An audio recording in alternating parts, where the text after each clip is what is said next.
Well, today we're going to talk about recruiting. And then for good measure, we'll talk about some more recruiting on Locked On Bama. You are Locked On Bama, your daily podcast on the Alabama Crimson Tide, part of the Locked On Podcast Network, your team every day.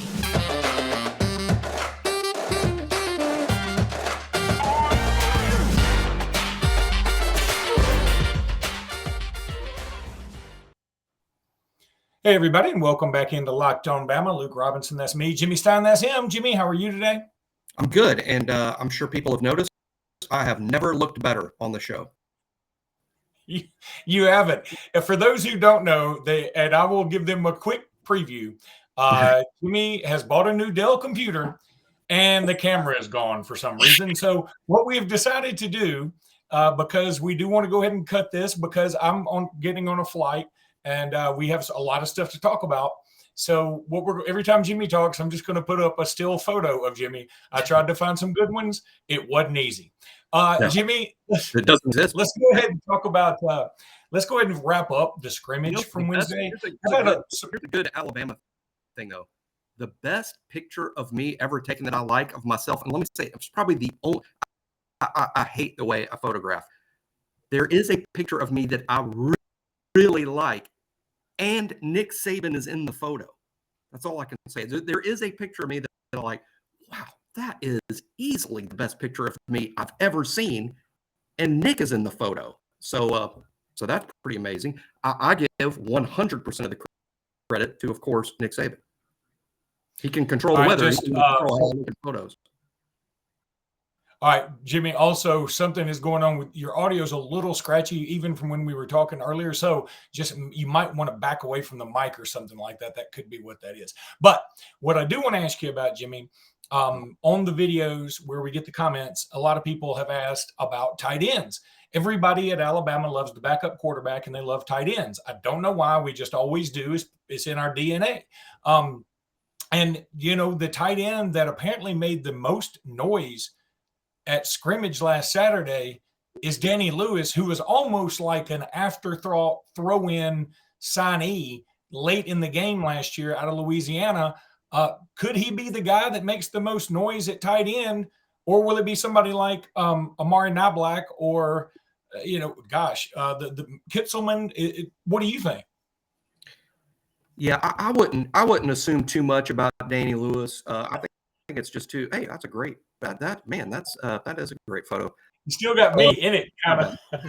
That's not bad. I think it's not going to be Danny Lewis. Look, Campbell Latu, I don't think is going to miss much time. If Latu misses a game it'll just be the first one. I believe he'll be back soon. There's a chance I hear that he could be practicing as soon as this week. That's not certain. That's just speculation, but it's coming from high places. So I'm hoping Latu, if he's back and practicing this week, I think there's a chance he plays in the first game. But the fact that they're even talking about him practicing this week leads me to believe he'll be back for Texas. And if Latu is back, look, he's going to be the full-time, every down tight end. He's going to get most of the targets, catch the most balls, and be the lead blocker. Obviously, it takes more than one. I think what's going to happen is, for whatever reason, the fan base isn't super high on Robbie Oost, and I'm not really sure why. I think Robbie's fine. It just depends on what you expect. And if what you're expecting out of the tight end is a guy running a bunch of different routes and catching a bunch of balls and tight ends, then maybe that's why you're not going to like Robbie Oost. But the fact of the matter is, a tight end at Alabama has to block first, and Robbie's actually a really good blocker, maybe just as good as Latu, really. I mean, in terms of getting his guy blocked and getting his assignment done. He'll never be a splashy pass catcher, but he's better than most people think. And I think Oost is a really solid number 2 tight end, although I admit that he's probably not ideal as the number 1 tight end, and he will be the number 1 tight end if Latu is out. The number 3 tight end, I don't even believe is Danny Lewis. I think the number 3 tight end is Miles Kitzelman, the JUCO transfer from Hutchinson Community College. He doesn't have a lot of experience playing tight end, and he is one of the better stories on the whole roster in terms of how he ended up at Alabama. And, like I've said before, he's the most lightly recruited player of the entire Saban era, and has somehow shown up and is basically immediately the number 3 tight end. That's partially a credit to him and partially, what's going on the roster, because behind him we have nothing but true freshmen. I think Amari Nablack is probably ahead of Danny Lewis, but keep in mind, Nablack would only be used in a pass catcher role. He's not ready to block. Maybe he's kind of the opposite of Oost. Oost is sort of a blocker, not much of a receiver. Nablack's a pretty good receiver, not much of a blocker. Obviously, they're working on these things to make them more well-rounded players, but I think that's the pecking order. I do think there's a chance Danny Lewis could play because he's physically ready to play. He's a really big kid. He showed up really looking the part, but my guess is, other than multiple injuries, he's going to be more of a garbage time player in his freshman season. But it's going to be Latu. Latu will be back soon. If Latu is not back, the primary tight end will be Robbie Oos with some help from Miles Kitselman. That's kind of how I see it right now. Mute. I think you're muted. My camera doesn't work, and your larynx doesn't work. Well, this is perfect. Look, Nablack can't block, but he's a great receiver. Oots can't catch, but he can block. This is exactly what this podcast is like. I can't block, you can't be seen. It works out great. Neither one of us are Cam Latu. Today's episode is brought to you by the Helen Keller School. But is it too soon for Helen Keller jokes anymore? I don't know. Can we do? She's only been passed for a good 150 years. Now, I don't really know. Did she? I assume she's passed. I don't know. A few celebrities that I'm afraid. There's a few celebrities I'm not really sure, but she's one of them. Yeah, I think she's long gone. All right. We said we're going to talk recruiting, so we're going to do that in the next segment. We're going to take a little break. We will be back here in just 1 second. All right, Jimmy, before we get into recruiting, I said we're going to talk recruiting. Then I said we're not. Kudos. Don't go on a rant about this. I just want to let everybody know. Kudos to Bryce Young for getting that NIL deal with Dr. Pepper. How kick Fansville commercials. Have you seen it yet? Have you seen Bryce? Yeah, have you seen Bryce's Fansville commercial? It's great. It's really funny. It is funny. Bryce is going to be, my understanding is he's in all of them, but the first one, I thought he was funny, and I thought his acting was fairly good. And the line of the whole commercial is, of course, stolen by Brian Bosworth, who, to me, makes the whole Fansville stuff. Bosworth is so great as that sheriff when Bosworth's like, exactly how many NIL deals does Bryce Young have? Yeah. That's pretty funny. Also, congrats to the 6 Alabama players who made AP All-American, one of whom is Eli Ricks, who made the preseason first team All-American, which seems a little nutty to me. It seems like people aren't even paying attention to the fact that he's not really out there right now, but that is neither here nor there. Congratulations to him anyway. We can talk. We also want to give a shout out to Sean Murphy, who I heard had a great scrimmage the other day. Again, we're not going to go into it. Hopefully we'll talk about Sean Murphy some more later. I do want to talk some recruiting because Edric Hill should be committing to Alabama maybe by the time I get this out on the airwaves. This is a kid out of Kansas City that we really covet, defensive lineman. People have also asked us, Jimmy, in the comments, and you and I are guilty of this because we assume everybody knows the recruits the way we kind of do, and even, on an ancillary level. Well, somebody said, hey, give us a little more info on these guys when you talk about them. So, Jimmy, I'll let you talk about Edric Hill, and we do assume he's going to commit to Alabama, right? Yeah, I hate saying where we assume he's going to choose Alabama because that makes it say, oh, look at this. That's me in another commercial. I'm not even sure when these photos were taken, but I can already tell you that doesn't even look like I'm faking the commercial. That's exactly what I look like after I've heard yet another divorce story. But anyway, you can see why I switched to full-time Lock on Bama football talk. Okay. I'm sorry. Oh, Edric Hill. That photo is fantastic. This is the best show we've ever had.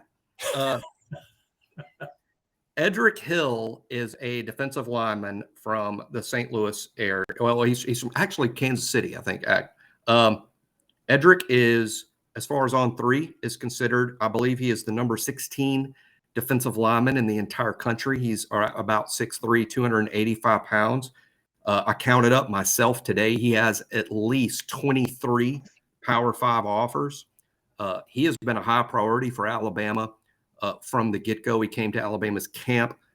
They like him a lot. He has been a take. I get this question a lot too. Are we only taking Edric Hill because Peter Woods and Kelby Collins said no? That is completely incorrect. Edric Hill was offered and was a take for Alabama prior to any of that happening. So Edric Hill has nothing to do with those guys. They were always going to take Edric Hill. Again, pure defensive tackle. Kind of hard to come up with a comp for him. I'm gonna use this name as like a guy that kind of describes him a little bit. Keep in mind, I'm not comparing him, but he's a little bit like Jaron Reed in the sense that he's clearly an interior guy, not an outside pass rusher. He's an interior guy that's going to be at his best against the run, sort of big, strong athlete guy. Again, not fast. Jaron Reed didn't exactly, rack up double-digit sacks. I don't think Edric Hill is a pass rusher guy. I think he's more of an interior run defender that is going to be able to push the pocket in the pass game. So it would be a big deal. Again, defensive tackle. I would say he's choosing Alabama over in-state Missouri. I'm sure he got a lot of pressure to stay in state. He's the exact type kid Missouri needs to keep in state to start catching the big boys, right? Got to be frustrating for Missouri to have an in-state guy that can play with the Alabamas and the Georgias, and they just leave, for Alabama or for Georgia. I'll tell you who else he's a little bit like for you old-timers, also from Missouri. You remember nose tackle James Gregory was a nose guard with the Curry and Copeland teams. Similarly sized, similar player. So I think Edric is going to be a really good pickup. On three ranks him higher than the other services. That's a good sign because on three is the best in the business of this stuff. On three also ranks him the number 101 prospect overall. So this is a pretty elite kid. No, I agree with you. First of all, James Gregory, if memory serves, who's the one that returned? Never mind. I was going to say he was the one that returned the interception in 99 against Florida. That is not him. No, that was Robert Stewart, wasn't it? No, Robert Stewart was in 91. No. Oh, 99. No, Yeah. James Gregory played in 92 with Curry and Copeland. He was a nose guard. That guy was from Nashville. I can't remember his name. Reggie Grimes. Reggie Grimes, thank you. In fact, that's Brandon Miller's something, right? Might be a cousin or something. I don't know. No, it's not. I have messed this up 8 ways to Sunday. Reggie Grimes actually had a son who went to Oklahoma. Isn't that correct? Right? Yes, and he's starting this year at Oklahoma, and they're very high on him. A little bit of a tweener for us, so we couldn't take it. Yeah. Okay. Now it's all coming back to me. I'm sorry, everybody. I'm pushing 50. Sometimes my memory, and I forget to take my Prevagen. What do you want me to tell you? But Jimmy, Edric Hill committing is a big deal. If you ask me, I don't think it's just a situation where he's like a backup. Y'all, you said 101. You actually have him listed on 3 at 103, the number 16 defensive lineman in the country, number 3 in Missouri. The recruiting prediction machine has him at a 97% going to Bama. The other 1% is split between LSU, USC, and Oklahoma. But I'm sure Missouri's in there too. And I'm sure you're absolutely right. Missouri's got to be like, God, what do we got to do? Now, they did keep Luther Burden home last year, the fabulous wide receiver, which helped. And a lot of people wanted him. And apparently he's a problem. But, you got to get dudes like this. If you can't keep I want Edric Hill in this class. I think he's really, really good. But I'm saying if you're Missouri and you can't keep the number 3 guy, I mean, it's one thing if he was the number 1, like surefire 5-star, top 10 nationally guy, and he goes to Ohio State, Alabama, Oklahoma, whatever. I think you can live with that. The number 3 guy, who is number 103 in the country, and y'all have him higher than most, you got to keep him home if you're Missouri. So, I mean, I don't know. I feel like that's the kind of thing that is going to get a coach fired eventually. No, that's exactly right. I mean, Missouri's got one chance to be competitive with the rest of the SEC, and it starts with, hey, when you have an elite talent in state, you got to do whatever's necessary to keep them. You can't lose your in-state guys because you can't replace him by going to Alabama or to Florida or to, and getting a just as good of a player. I mean, you got to keep the elite guys at home. And God, I can't get over that picture. It's bringing me back flashbacks. That's how I imagine. That's how I imagine you're doing this interview when I'm talking. Like you're sleeping on the other end of the phone. No, it's completely different. That since the screen is dark, I'm glad you can't see me. I'm because I'm drinking like a fish over here. All right, Jimmy, let's go ahead and take another break. When I come back, or when we come back, I mean, I guess one and a half of us come back. We're going to talk about some of the recruiting performances or the commitment performances from this past weekend. All right, buddy. One guy I want to start out with talking about this past weekend, Caleb Downs, who I was. That's a much better picture. That's me too. Boy, that's me. Yeah, I can't tell if it's you or not because he does have a helmet on. But that is actually Caleb Downs. He is a man-child. Rivals is the only service that I think doesn't have him a 5-star. Now, ESPN may not have him a 5-star because they only do like 15 5-stars or something silly. He should be one of those regardless. But he was awesome. His game was people were able to stream his game. For people who don't know, this is Mill Creek's Caleb Downs. He committed a week and a half or so ago to Alabama. I honestly, you and I both have said he could be the number one player in the country. It's just that safeties don't normally get that nod. But I love him, and he looked fabulous. Then another guy, and again, these are out-of-state guys I'm talking about first. Justice Haynes, his squad at Buford took on Thompson. I can tell you just from personal experience, I get to see Thompson up close and personal every single year. They are loaded to the gills with dudes. Even the dudes that aren't their dudes or would be dudes on other teams. They've got players everywhere. And Justice Haynes ran for a touchdown, returned a kick for a touchdown, and Buford beat their doors in. Now, the score's a little deceiving. Buford had 2 pick sixes, and, of course, that kickoff return for a touchdown. But that's all part of the game, and Buford just absolutely obliterated Thompson, who still could be the best team in this state. Some other guys that did really well from this past weekend, I pulled it up. Give me 1 second here. It was a pretty good weekend for Alabama commitments. There's no doubt about it. Perry Thompson, the wide receiver from Foley, his team lost, but he looked amazing. He had 3 TD receptions, 1 for 19 yards, 1 for 51, 1 for 6. His team only scored 3 touchdowns, by the way. So he looked really good. And then Jalen Mbakwe on the first play, Offensive Player of the Year for Clay Chalkville, he takes it to the crib, and he looked – when he was running, he was one of those guys when he was running, you're like, oh, that is just poetry in motion. Oh, my God, he's so good. So, yeah, I think it was a great night. For Alabama guys. Tony Mitchell didn't have his best night. I got to see a little bit again via stream.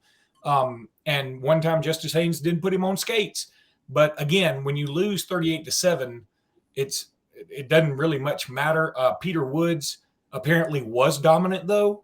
If you want to still be, tears in your beers about Peter Woods, apparently, even though Thompson didn't look good, he looked awesome again. So anybody else you know that we can throw out there, Jimmy? Yeah, a lot of guys had really good games. Lonergan? Lonergan didn't have his best night statistically throwing it, although he did rush for about 80 yards, and his team won the game against a really good team. But, yeah, Lonergan was fine.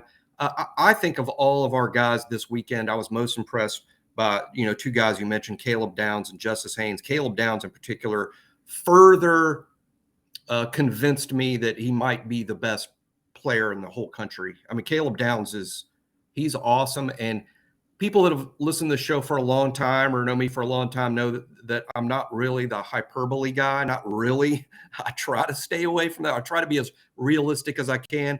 And I say that, and I'll say, I expect Caleb Downs to show up and start at Alabama. I mean, I can't imagine a football team that would play a game without putting Caleb Downs in. I mean, I would probably say the same thing if we were doing Locked On Kansas City Chiefs.